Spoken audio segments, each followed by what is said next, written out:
বিচ্ছেদের এক অদ্ভুত স্বাদ আছে, যা প্রথমে বোঝা যায় না।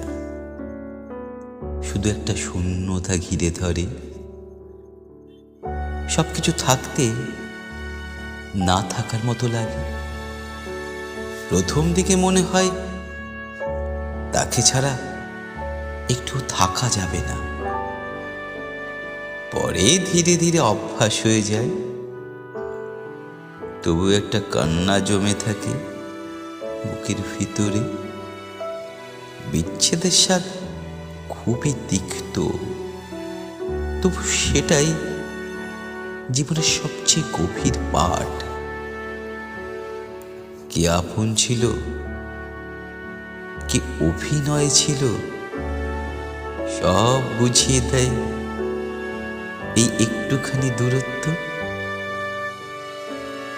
বিচ্ছেদের সাথে অভিমান থাকে, মায়া থাকে, তাকে না বলা অনেক কথা,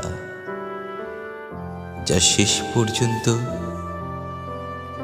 কেউ আর শোনে না।